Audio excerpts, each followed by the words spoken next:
Welcome to Designing Healthcare That Cares, the show where we explore how to build healthcare systems where people and performance thrive. I'm your host, Dr. Laura Suttin, a physician, coach, and healthcare leader who believes that human flourishing and organizational excellence go hand in hand. Each week, I talk with leaders, change makers, and innovators about how to shift culture, lead with purpose, and tackle the root causes of burnout. Because when healthcare works for the people in it, everyone wins.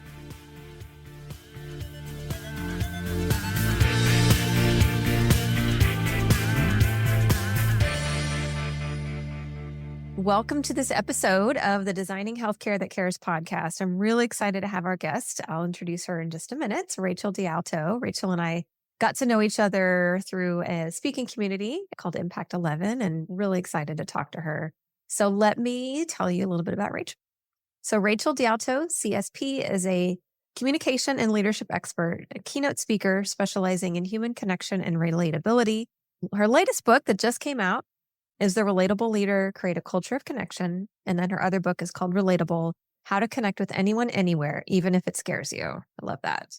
Rachel holds a law degree and a master's in psychology and has earned the Certified Speaking Professional, the CSP designation, through the National Speakers Association, an honor held by fewer than 2% of speakers worldwide. She shares psychology-backed insights on communication, leadership, and connection across her influential social media channels.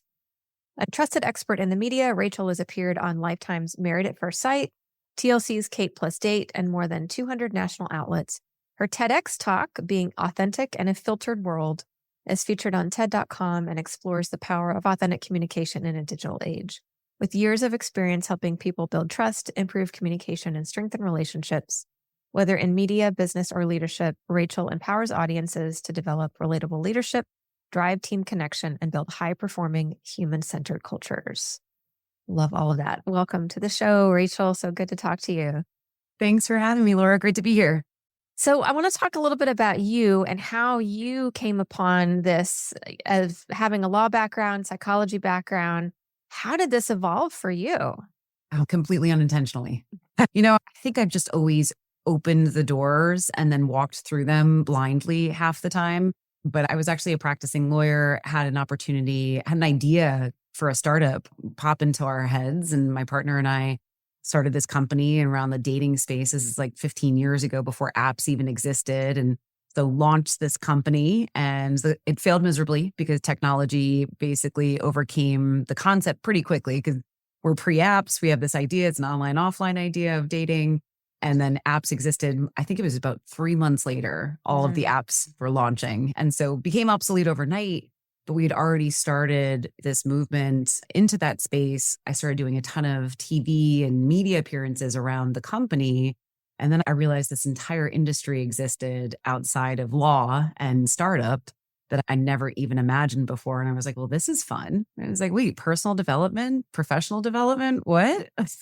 And so kind of followed it down, it really went from startup founder to media personality to then doing TV for about 10 years, and then realized I wanted to just go a little deeper, and hence the books and really focusing on relatability and human connection. So yeah, every time a door opened, I was like, all right, let's go.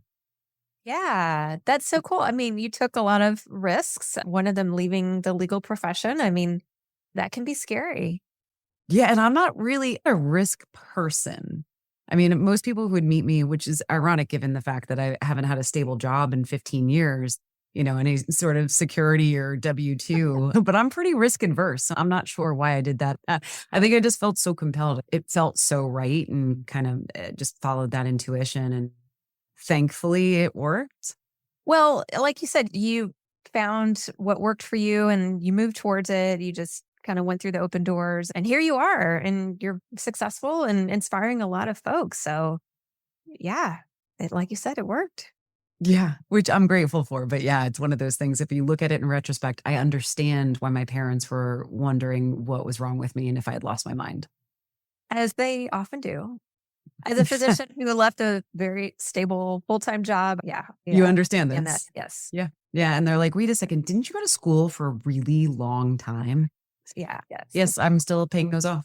I will have probably law school loans until I die. Yeah. Like, isn't this what you wanted to be when you were a little girl? Like, yeah. And it's different now. Yeah. Changed my mind. Yeah. Starting out looking at dating apps, is that where the connection and relatability concepts came from? Or how did you pull those threads out? Yeah. So I was in the dating and relationship space for some time. That's where a lot of my TV credentials came from. So, when I was doing segments back in the day and then ended up becoming an expert on Married at First Sight for a couple seasons. And then it was when I left Married at First Sight when people started sending me messages and they said, I talk about this often where they're sending me messages on every platform in every way possible. And I literally got almost 1,500 messages from viewers saying, "Why did you leave? You were so relatable." And so it kind of just sparked something in me as I kept reading the same word. And so I wanted to understand what that meant and also why they felt drawn to me because of it. And so that's where really relatability came to play was I saw that it was something being identified and I really wanted to understand it from a more scientific perspective. And so, I don't believe in sample sizes of one. And so I went and tried to understand what does that mean and really define it in a way that I could then teach other people how to become more relatable, whether we're talking leadership or just human connection. Yeah. And one thing that you said when I watched some of your videos is you said relatability is a skill, and you just alluded to it there. Is it something that can be taught? Yes. And I'm wondering if you hear that a lot. People say, well, I'm an introvert or I'm an extrovert, putting themselves in boxes. And so how do you respond when people Yeah. maybe challenge that a little bit? Yeah. And well, introversion, extroversion is definitely a trait of people, but this is something that can be adapted towards wherever you fall on that scale. And that's where I challenge them back. You could be the most introverted person alive, but what I teach in terms of relatability, you can apply it. And especially as a leader, obviously, there's so many introverted leaders out there. And it's really following more of a framework, which kind of gives a more security to those interactions. But anybody can do it. It's not charisma. I think that's what gets mistaken for whether it's extroversion or charisma or likability. Being relatable to someone is relational. It's how you show up. And we can all show up intentionally in a different way than we naturally do, but without kind of abandoning who you are at your core. Introverts, I'm not saying, you have to go network every day for the rest of your life to become relatable because they'll stop listening to me and I would too. Yeah. But you can very intentionally show up relatably. Relatably? I don't think I've ever used that word before. Well, there you go. That's what you get. I was telling you before, I was like, it's like Rachel after dark at 4:00 in the afternoon, which is so strange for me. I'm going to go hit up the early bird special after this. I'm making up words. Yeah. You hit the jackpot. But yeah, anyone can do it. It's really just the intention behind it and thinking through how we show up and doing it a little bit differently. Yeah. I love that. And, I work a lot with healthcare professionals and healthcare teams and healthcare leaders who are in this space of healthcare is very challenging right now for no matter where, if you're a healthcare professional or a patient or where you are in that spectrum, nobody's happy essentially.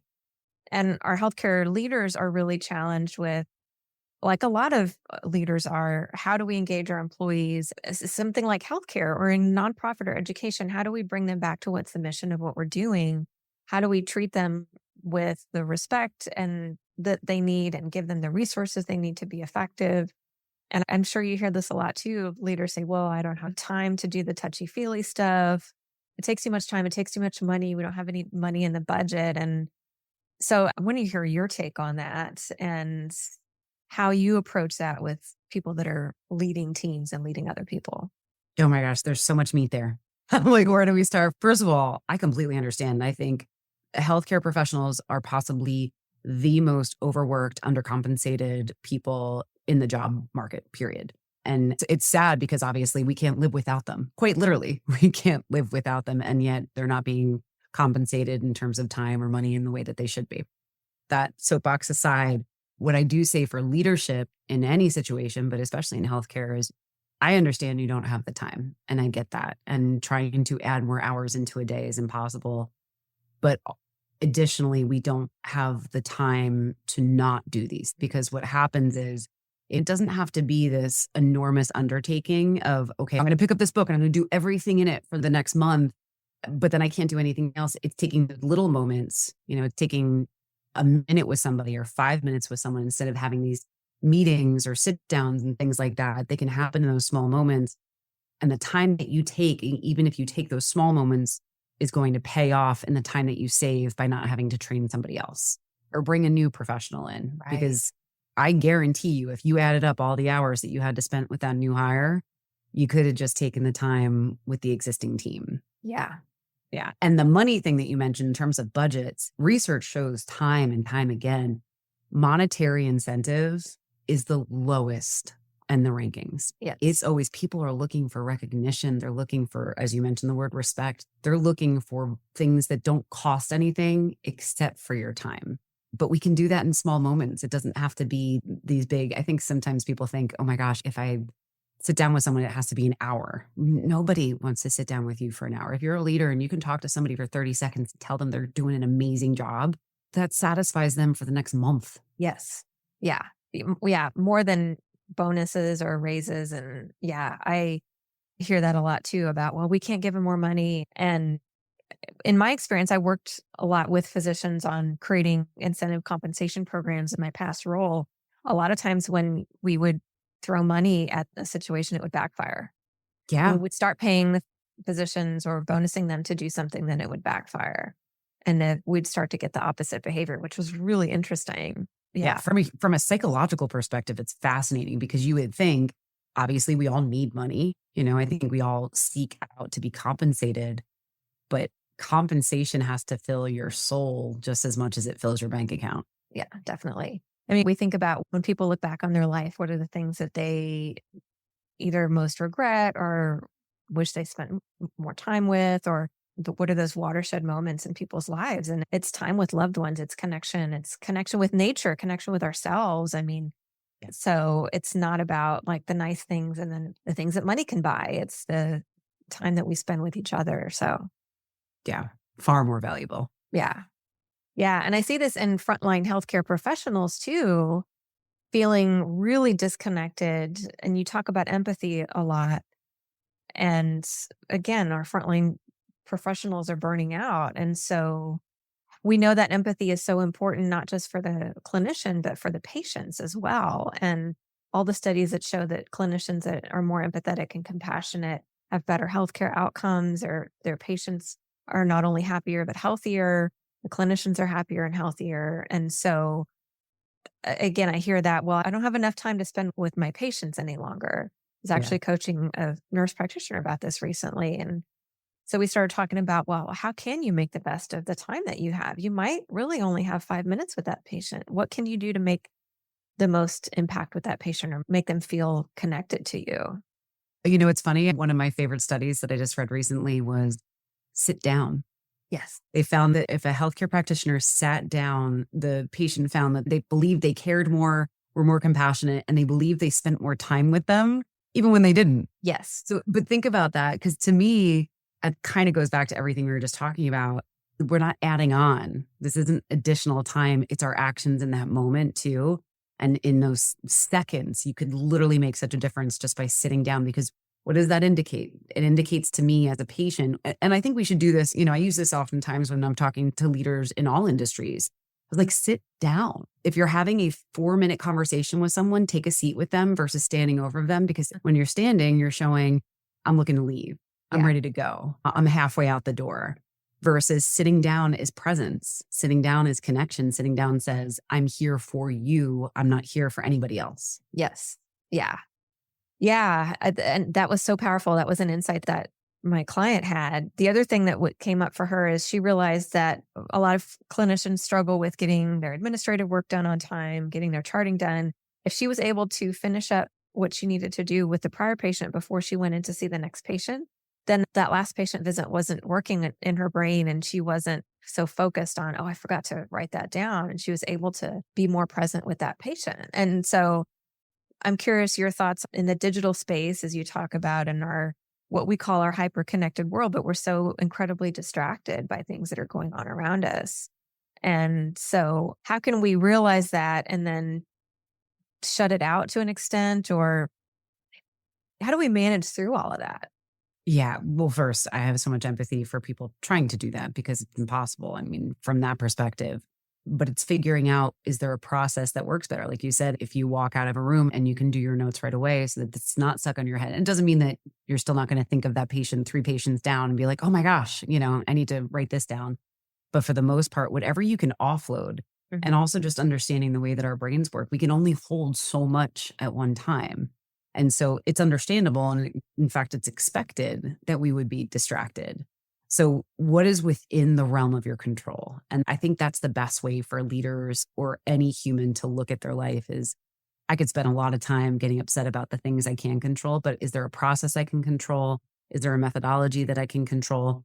Can I put this away? I'm such a study nerd and data nerd, but there was a study that just came out recently where it said we are 30%, I think it was less effective. I'm not sure exactly what the quantified data was, but we are 30% less effective if a phone is in our presence. Like even if we can see it, we're distracted. Yes. So even its presence alone. So it's like, well, how can I take that away? Yeah. Take away the things that you can control. And I'm going to throw mine on the floor. It's done. It's gone. I can't see it I'm going to anymore. throw mine on the couch over there. All of a sudden we're just throwing phones, breaking phones. But it's like, it's those little things. And I think it's become the theme of our conversation. They're all small little tweaks that can make huge impacts. Yeah. Are you seeing in the younger generation, the folks that grew up with phones, are you starting to see them start to realize like, hey, maybe this isn't the best thing for me all the time? I mean, my kids and their friends, if they're getting together, they're all on their phones. And I'm like, are they texting each other? Yes. Like, Yes, they are. It's bizarre. Yeah, I don't see any self-awareness from my teenagers. I think what's going to happen is they're going to have to become full-fledged adults. Their brains are going to have to fully form. And then they're going to be like, that was a really bad idea. Yeah. And it's unfortunate because I don't see that from any sort of, reflective standpoint of anyone in that generation. I have a 15-year-old, 19, 21, 25. Like none of them understand that it's terrible. They're still on it. So yeah, it's tough. I mean, I feel a physical, I really want to check social media or check my email. Like that dopamine is 100% there. yeah, I do it too. I use TikTok as my entertainment. And yet, what I realized, and I was talking to my husband about this. So he's on no social media. He'll watch YouTube. He discovered YouTube like 3 years ago. And I was like, this is the worst thing that's ever happened to you, because now he wants to talk about some random video that he found at 2:00 in the morning. But I digress. He's not on social media and he reads every day, always has a book running in his Kindle. And I always read books too, but I'll step away from them and I'll go on TikTok and I'll swipe for hours and hours versus reading a book that would actually make me distracted in a good way. Yeah. And I think that's where we're going to see some really long-term results from what we're choosing to do. And we're just not there yet. Yeah. Yeah. It's going to be bad. Crazy social experiment that we're running with no control group, essentially. Yes. No, there is one. I think they're in like Montana in a mountain somewhere. Right. Wi-Fi. Right. Yes, exactly. And honestly, they're going to be the only adjusted ones. I was reading this article yesterday about this conversation about phones in schools. So where I live, several of the school districts, the big school districts, said no phones in schools. I think the students have to put them in a basket at the beginning of class or something. And the teachers are like, hallelujah. Yeah, it's this really interesting debate. And the parents are saying, what if I need to get a hold of my kid? And, and part of me is like, okay, yes. At the same time, I grew up in the 80s and yeah, you could call the school. Went everywhere. No, people didn't know where I was. And, yeah. But is that impacting their ability to relate to one another and connect with one another? 100%. The anxiety that has increased because of our social media usage, especially. And that was actually something I studied when I was getting my master's, is I wanted to understand the effects of social media on children and teenagers. And it was interesting.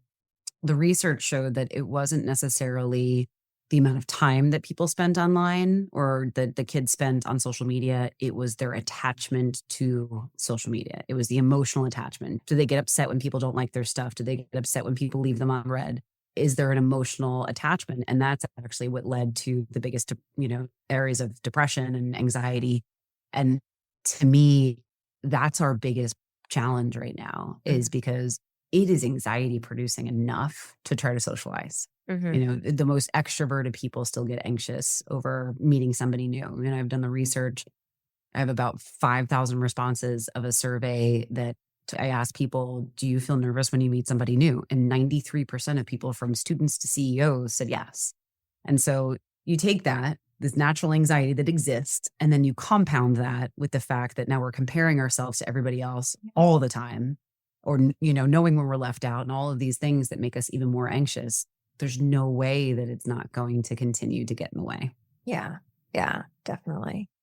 And so if I'm listening to this, I'm a leader within healthcare or any industry really, and I manage people and I want to improve how I relate, how I connect with others. What are some really concrete things that I can do? Oh, it's understanding what they're looking for. That's actually the whole reason why I wrote Relatable Leader. I had no desire to write that book, but I kept thinking we're missing the mark. And we're talking about leadership and these kind of big ideas of vulnerability and authenticity and, emotional intelligence, which is awesome. But none of that matters if we don't have the baseline. And so, I did a whole study and found that people are still looking for respect. They're looking to trust their leadership and they're looking for clear communication. Those are the top three things above all age groups. And so if I'm a leader today, I'm understanding that you can listen to the podcasts and read all of those books and have those kind of big ideas of how you want to show up. But at the end of the day, it is baseline. If you show people that they have value, if you respect them, if you consistently show up in a way that allows them to feel trust in you, which that doesn't take time. And that's what I would say is none of these things take more time. You could respect someone in moments as a healthcare clinician. Every interaction that you naturally are having anyway is a moment to show respect.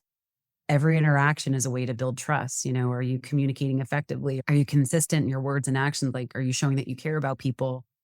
It doesn't require an additional meeting, doesn't require that additional sit down. And then, the last one is that clear communication, which I always say, communication is great, but comprehension is really what we're looking for here. Right. And so how are we making sure that even the small things that we're saying actually get translated into their brains in a way that they can understand? Yeah. So those are the top three things. But all of those things happen in those small moments. I'm not looking to add to your daily agendas. Yeah.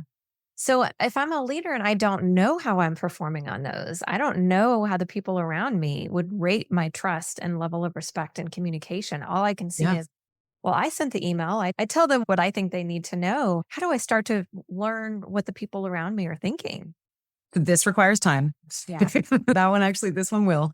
I actually put a survey in the back of the book, a kind of a sample engagement side survey so that you could ask those questions to people. But if you don't want to deploy a survey, which love surveys, and I think asking people what they're thinking anonymously allows you to get some really good 360 feedback. But maybe there's someone on your team that you trust and that would be honest with you and give them the floor.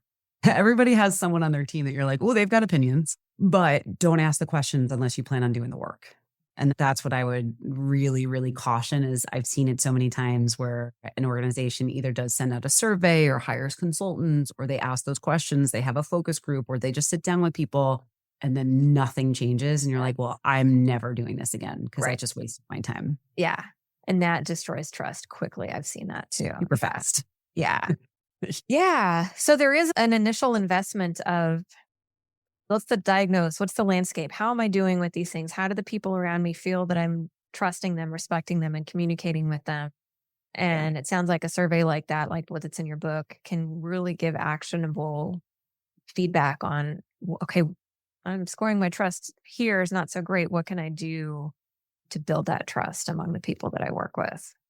Yeah, because if you're killing it in an area, then, you can move to whatever other elements could use some work. And so, I think that the heaviest lift is finding out where you stand. And it, like you said, it's what's the diagnosis and what's the treatment. When you're going to have to treat, you have to diagnose. Yeah. So unless you have a team that is killing it in every area, you have no engagement issues, everybody's happy, then, you should probably stop listening to this podcast right now.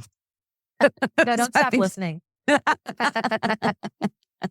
No, like and comment first and then. Exactly. Follow and subscribe first, then stop. Yeah. Yeah. But I'm not leading a team right now, mostly a solopreneur, but I definitely think back to ways I could have done things better. And of course, I think of ways now as a consultant, as a speaker or coach, how do I relate to my clients, my universe, my family, and how do I make sure that I'm not stuck in my solopreneur bubble and working from home, but connecting with other people like on the podcast and connecting with my clients and connecting with other like-minded humans. So yeah. And staying off my phone as much as I can. Well, we broke them. They're gone. Exactly. I need to get a new one. Thank you Yeah. so much for being on. Is there anything else that you'd like to share with our listeners? They don't have time. Well, you'll have to come back. Yes, absolutely. No, I think that's it. Honestly, it's just understand like you're doing the best you can. Yeah. And give yourself a break. If Yeah. you're listening to this and if you're thinking about being better and constantly evolving and doing better, then you're doing the best you can. And so don't beat yourself up. Take those small moments. I love that. If you're here, you're killing it already. So Yep. Yeah. Very cool. So wonderful to have you. Thank you so much. Thank you. Thanks for listening to Designing Healthcare That Cares. If today's conversation gave you a new idea or inspired you to see things differently, share this episode with a colleague and keep the conversation going. And if you're ready to take the next step in building a thriving healthcare culture, you can find resources and ways to connect with me at drlaurasuttin.com. This podcast is for educational and informational purposes only. It is not medical advice, and it should not replace care from a qualified healthcare provider. Always seek the guidance of your physician or other qualified professional for any medical questions or decisions.